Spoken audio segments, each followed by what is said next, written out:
as I said in the last clip dealing with group energy building exercises, in this one we're going to deal with healing and psychic ability. Now, as I said when I defined psychic ability, I do very much believe that healing ability should be distinct and separate from psychic ability, because in true fashion, healing itself is much more in-depth, more complicated, and more complex than psychic development even. There's so many other pieces to it. So we're not going to go into too much detail, but what I want you to understand is that I really personally recommend that healing ability, healing training is an excellent place to begin to also develop those muscles. Healing is one of those great tools that works all the same things, right? It builds trust, it builds energy, it builds connection with other people. The whole thing is there. In point of fact, most people dealing with healing work tend to develop other abilities because, like I showed in the building exercise, they're building those muscles and the other abilities are already there. And as I've said before, healing is one of those things we all do. It's a natural given thing. Now, of course, some healing systems are better than others and some are different than others. What you want to get into is a system that works a lot on growth and evolution, on development. Now, there are a lot of techniques out there and a lot of styles that are based purely on tricks and gimmicks. Like, it's sort of this idea that, trust me, they work, but they can't explain how. You really do want to find an instructor that can explain it to you and not just, things like, well, it just trickles in your head and out your hands. That's not real. Energy doing that, healing doing that, I call trickle healing, and it's certainly very minor compared to what's possible. In point of fact, we actually have the ability to generate energy within and to just draw it in from outside. We can be like an energetic pump and just replenish and give in whatever form we want. And that's the kind of people you want to train with, is people that are dealing with that kind of level. Now, a lot of those kind of systems do have things like an attunement. Reiki is one that is most prevalent with attunement, but there's others. Now, with an attunement, especially with things like Reiki, it's important to understand that you don't need the attunement. An attunement itself is basically a way to just get everything moving. But you're going to develop that anyway just by working those muscles and building the trust and talents to begin with.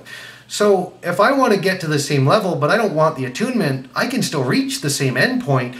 It just may take more time. With an attunement, I might be able to get to the same end result in a month that without an attunement, it might take me 2 or 3 years. It's individual, everyone's different. I myself, I have a tremendous amount of experience with things like Reiki. I hold some rather significant titles on the subject, but I don't use Reiki because to me, Reiki itself generally has a couple fundamental flaws. And the biggest one is that it doesn't really go into self-discovery. And to me, that's the whole point that should be there in healing work, is self-discovery. Now, with things like Reiki and those kind of systems, there's no standards. There's no, this is Reiki, this isn't Reiki type ideas, as with every other healing style for most parts. And the reason is because, especially with something like Reiki, nobody owns that word. Nobody defines that thing. So it's whatever the individual instructor decides that it is. But that's important because if you're going to deal with an individual instructor, you want to find someone that's the right mix, the right understanding, the right level, the right ability. And some people out there are doing a lot of this stuff when they don't have a clue what they're doing, and they're hurting people. And I'm not joking. I'm not figurative on that statement. It's fact. And a simple one is things like headaches. There's a lot of people that after an attunement end up with like migraines or severe headaches for a week. Well, that means that the person doing the attunement actually hurt them. It is the body's way of saying something's wrong. And that's what that is. So you want to look at people they've trained and look at things they've done and look at how they present the attunement. Most people, if they have an attunement, will give you kind of like a disclaimer on it.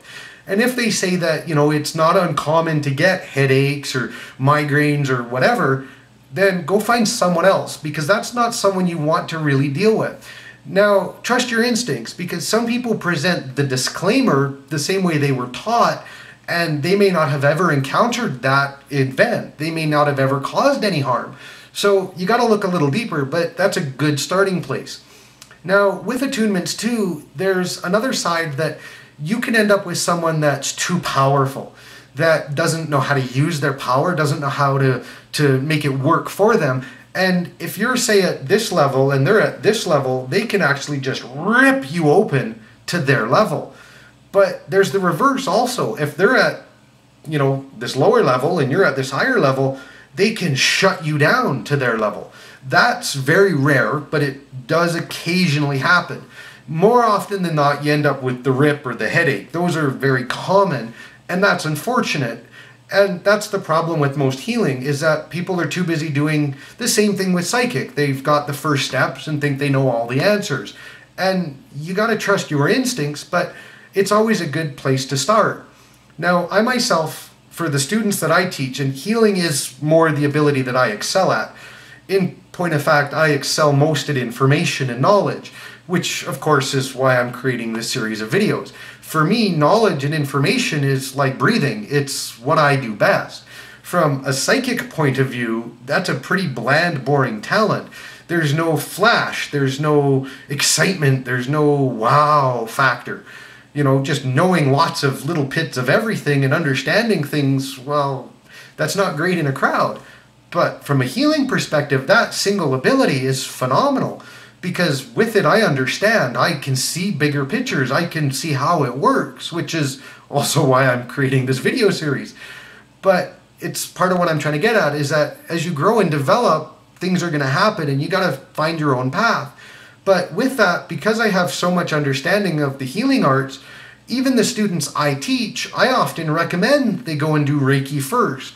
What I do is an incredibly evolved system that translates into the energy and expression of the path of life, your life. It's a system that I've called Tao Te Chi, which pretty much translates as I said.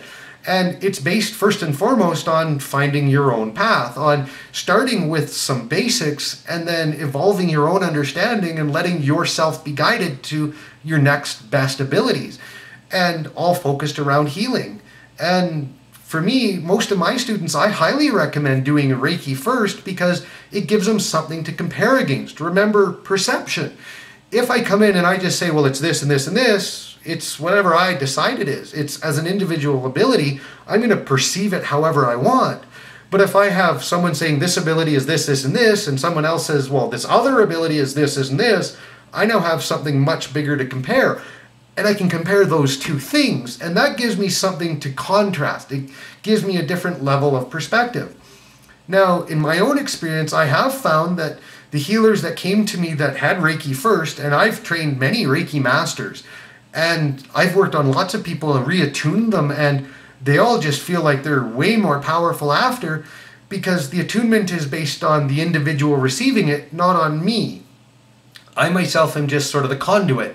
It's like meeting a new friend. I'm like, person, friend, energy, meet each other, now do what you like with each other. So it's very individual based. Now, lots of people will say, well, that's what we do too. No, they don't. They don't understand.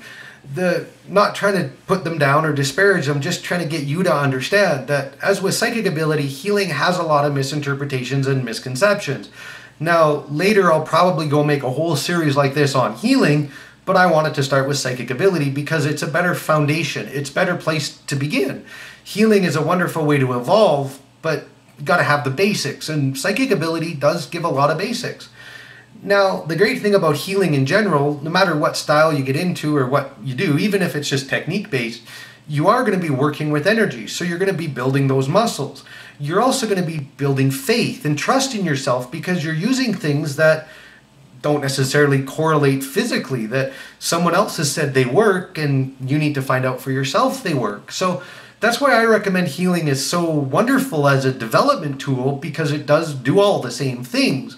It's just one you got to be a little careful with, because it's also riddled with a lot of misinterpretations and misconceptions. So as with everything else, remember to trust your instincts.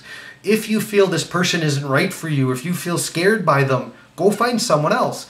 With things like Reiki, there's thousands of people out there that are teaching, so find someone that mixes with you. Find someone that resonates true for you. So that's it for healing. Not trying to put anyone down or disparage, just trying to inform. So give it a shot. You have nothing to lose. Go play.